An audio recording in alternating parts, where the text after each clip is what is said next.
तो hello dear student, स्वागत है आप लोग का प्यारे से यूट्यूब चैनल पे physics bye Sanjeet sir classes पर। तो देखिए, आज हम लोग को पढ़ना है चैप्टर 2 का ही टॉपिक है, जिसमें पहला टॉपिक है परागण। हम लोग पिछले टॉपिक में मतलब पिछले क्लास में पुंकेसर और स्त्री केसर का भागों का अध्ययन कर चुके हैं और आज पढ़ना है परागण। तो देखिए, परागण क्या होता है। तो जब नर पुष्प का पुंकेसर मादा पुष्प के वर्ती काग्र पर पहुंचता है, तो इस प्रक्रिया को हम लोग परागण कहते हैं। जैसे ही नर पुष्प का पुंकेसर परागकोश से निकलकर यानी स्वतंत्र होकर वो मादा पुष्प के वर्ती काग्र पर पहुंचता है और वहां जो प्रक्रिया होती है उस प्रक्रिया को हम लोग परागण कहते हैं, या पुंकेसर को स्त्री केसर के वर्ती काग्र तक पहुंचने की क्रिया को परागण कहते हैं। तो देखिए, इसमें परागण किस प्रकार से होता है तो देखते हैं। ये जो है ये एक परागकोश है।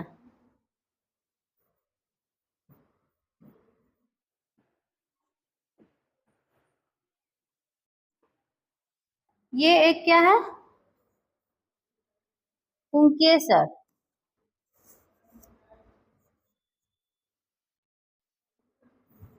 ये पुंकेसर है जिसमें ये एक परागकोश है और परागकोश में परागकण बनते हैं, अर्थात परागकोश में ही परागकण उपस्थित होता है। और देखिए, यहाँ एक फूल का मादा भाग है, स्त्री केसर। ये जो है एक स्त्री केसर है।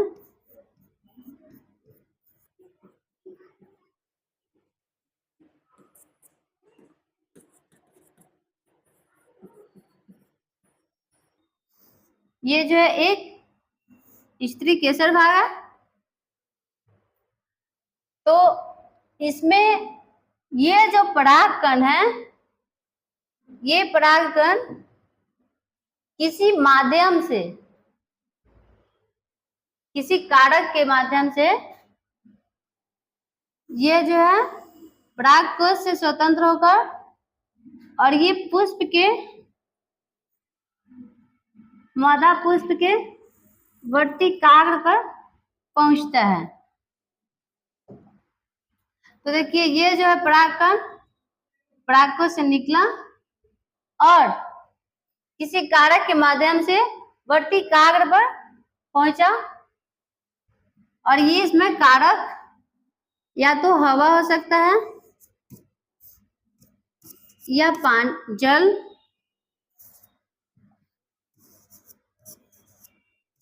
हवा हो सकता है, जल हो सकता है, कीट हो सकता है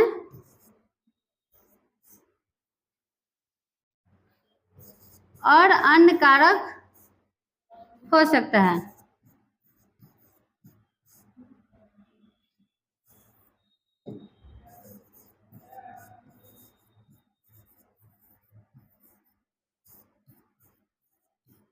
तो देखिए, तो यहां से परागकोश से परागकण स्वतंत्र हुआ और निकलकर ये नर पुष्प के वर्ती काग्र पर पहुंचा और ये जैसे ही पहुंचता है तो यहाँ परागण की क्रिया होती है और इस प्रक्रिया को हम लोग परागण कहते हैं।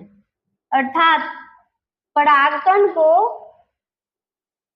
मादा पुष्प के वर्ती काग्र तक पहुंचने की क्रिया को परागकण कहते हैं और इस प्रकार से इसमें परागकण हो गया, परागण की क्रिया हो गई।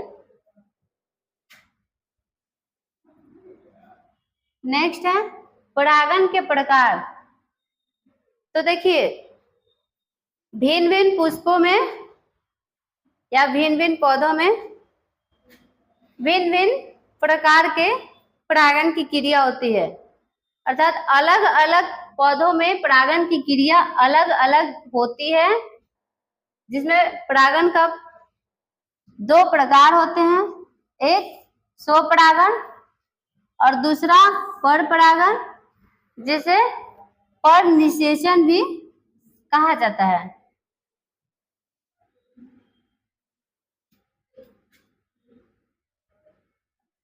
तो देखिए अब इसमें स्वपरागण, तो स्वपरागण क्या होता है?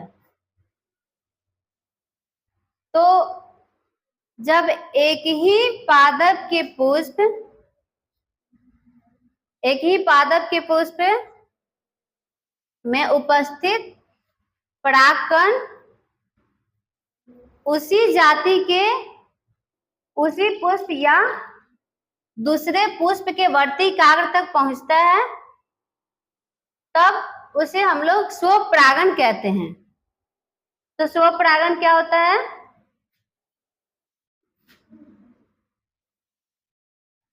तो देखिए स्वपरागण में क्या होता है,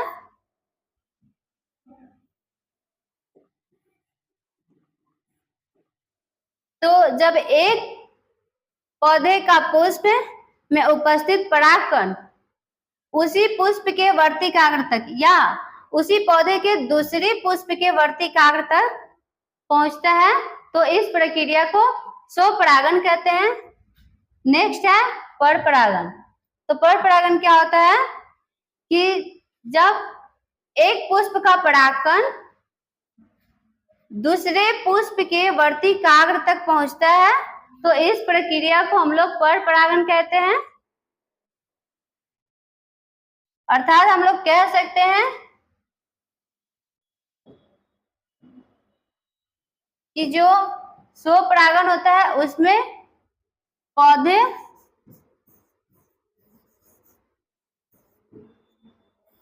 द्विलिंगी होता है,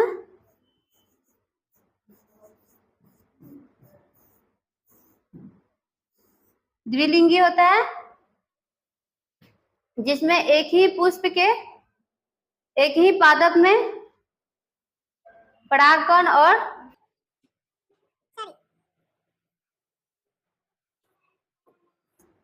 इसको हम लोग नेक्स्ट में पढ़ते हैं। तो देखिए यहाँ ये जो है सेल्फ पॉलिनेशन, यहाँ स्वपरागण की प्रक्रिया हो रही है। देखिए ये एक पुष्प है और इस पुष्प में ये पुंकेसर है और पुंकेसर की ये परागकोश है, जिसमें इसमें परागण उपस्थित है, परागकण,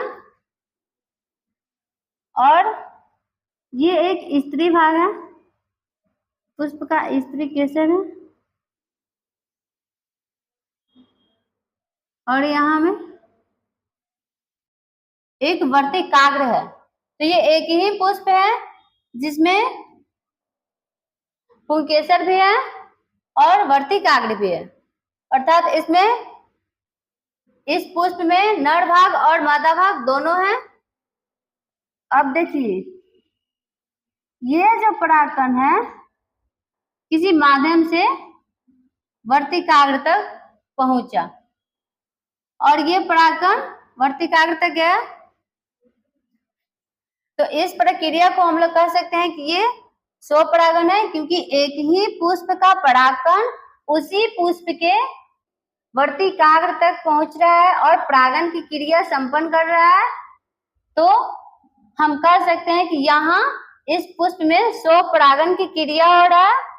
अब देखिए नेक्स्ट, यहाँ एक पुष्प है, ये जो है एक पुष्प है और यहाँ एक दूसरे पुष्प है।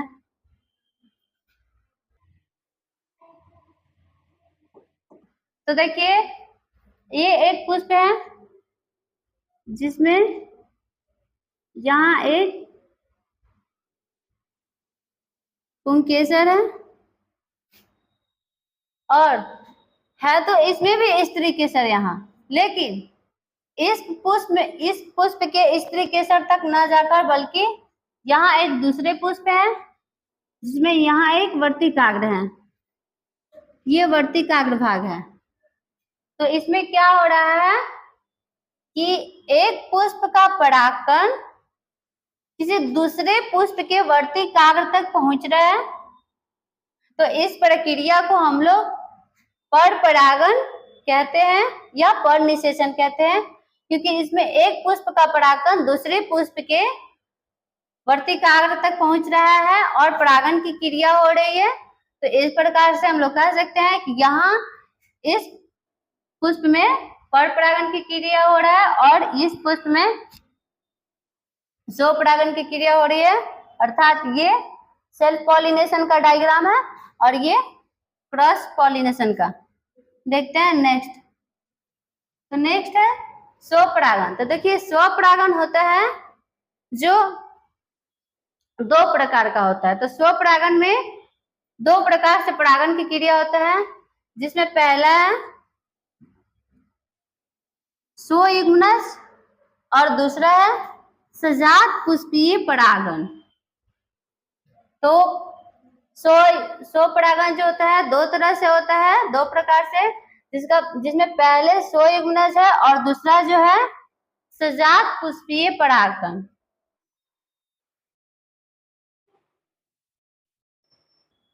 तो देखिए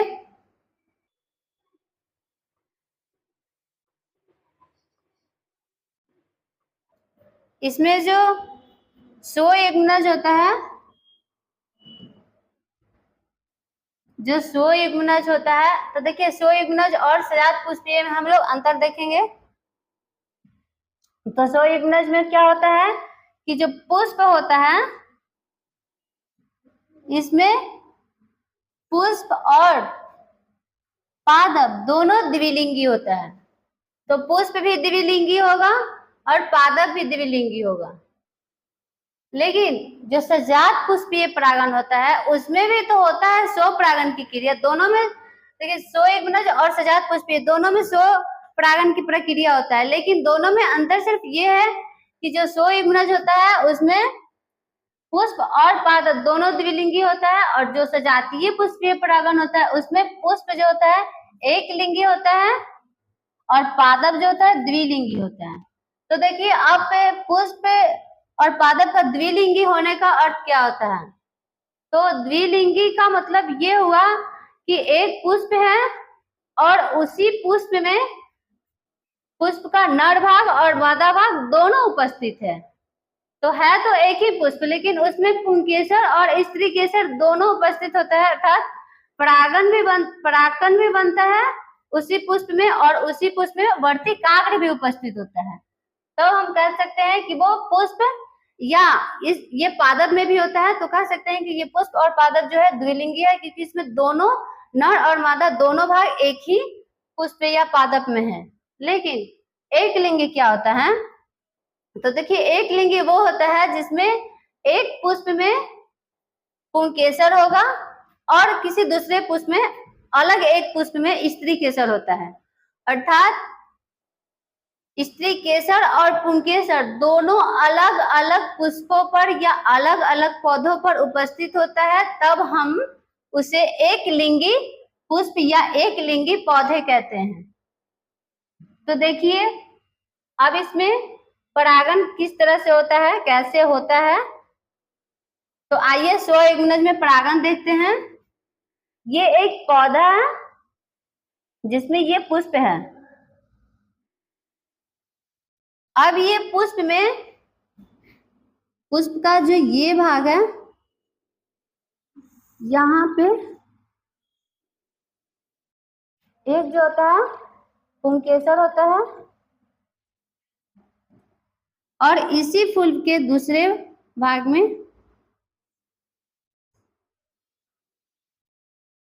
ये एक स्त्री केसर होता है और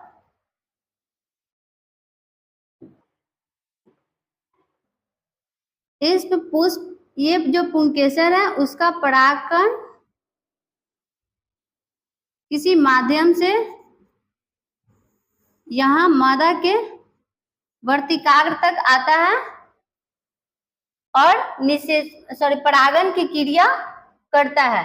तो देखिए इसमें क्या होता है कि एक ये पुष्प है और उसी पुष्प पर एक पुंकेसर भी है और एक वर्तिकाग्र भी है, और ये पुंकेसर से परागकण वर्तिकाग्र तक पहुंचा और यहाँ परागन की क्रिया हो गई, तो ये एक स्वपरागन हुआ। अब देखते हैं नेक्स्ट, स्वइग्नस परागन तो हो गया। अब देखते हैं नेक्स्ट सजात पुष्पीय परागन। तो इसमें क्या होता है कि ये एक पुष्प है, इसमें ये एक पुंकेसर होता है और एक पुष्प पे पुंकेसर हुआ, और उसी पौधे के दूसरे पुष्प पर एक स्त्री केसर होता है।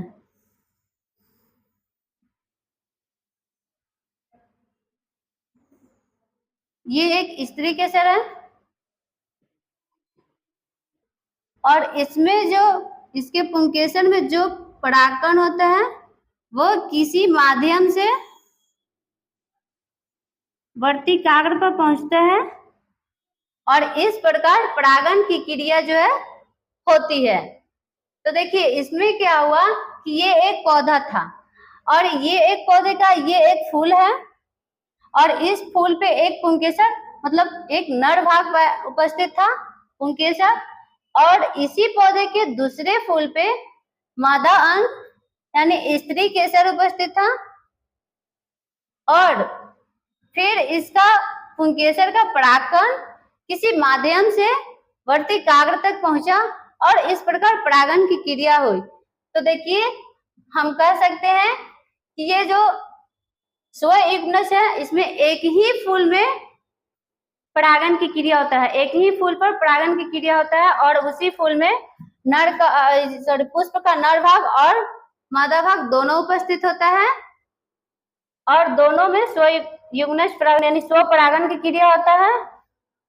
और सजात पुष्पीय जो पौधे होते हैं उसमें एक होते तो हैं एक ही पौधे, लेकिन उसमें एक पुष्प पे पुंकेसर होगा और एक पुष्प पे वर्तिकाग्र होगा, अर्थात नर भाग और मादा भाग दोनों अलग अलग पुष्पों पर उपस्थित होता है और इसमें पुंकेसर जो है किसी माध्यम से वर्तिकाग्र तक आता है और इसमें परागन की क्रिया होती है।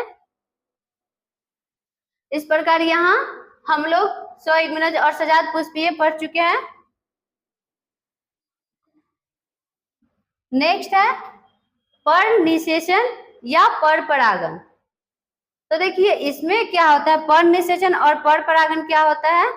तो इसमें निषेचन की क्रिया जो होती है अलग अलग पुष्पों में होता है, एक पुष्प अलग अलग पौधों में होता है, एक पौधे के पुष्प पे परागकण होगा और एक पौधे के पुष्प पे वर्तिकाग्र होगा और दोनों किसी माध्यम से पुंकेसर जो होता है किसी माध्यम से ये वर्तिकाग्र तक पहुंचता है और इस प्रकार परागन की क्रिया होता है। तो देखिए पर्णनिषेचन में क्या होगा, यहाँ एक पुष्प है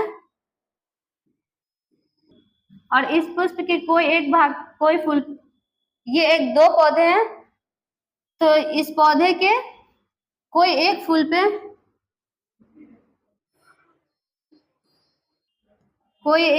पे परागकोश होगा, पुंकेसर होगा जिसमें यहाँ परागकोश है, तो ये पुंकेसर है।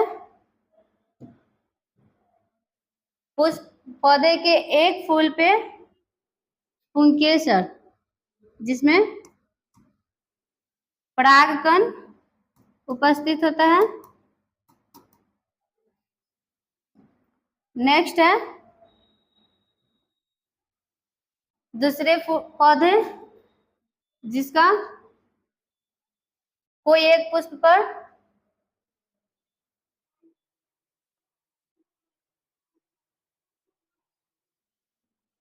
जिसके कोई एक पुष्प पर यहाँ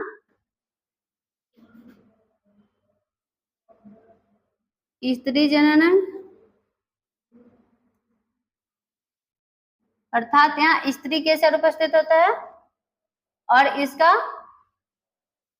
वर्तिकाग्र होता है इसमें। तो देखिए अब क्या होता है, तो ये दो अलग अलग पौधे हैं जिनमें एक पौधे के कोई एक पुष्प पर पुंकेसर होगा और दूसरे पौधे के कोई एक पुष्प पर वर्तिकाग्र होगा। और ये पराग से स्वतंत्र होकर किसी माध्यम से ये वर्तिकाग्र तक पहुंचता है। ये जो परागकण होता है किसी माध्यम से वर्तिकाग्र तक पहुंचा और परागन की क्रिया किया। इस प्रकार से हम कह सकते हैं कि जो पर परागन होता है उसमें दो अलग अलग पौधे होते हैं, जिसमें किसी एक पौधे के एक पुष्प पे पुंकेसर होगा और किसी दूसरे पौधे के कोई भी एक पुष्प पे स्त्री केसर होगा। और ये परागकण जो किसी माध्यम से वर्तिकाग्र तक पहुंचेगा और परागन की क्रिया संपन्न करेगा। और इस प्रकार से पर परागन की क्रिया होती है। तो हम कह सकते हैं कि पर परागन की क्रिया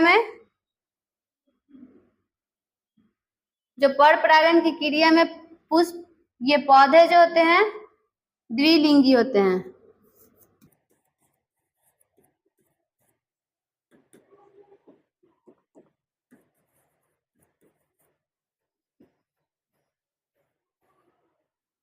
सॉरी, एक लिंगी होते हैं।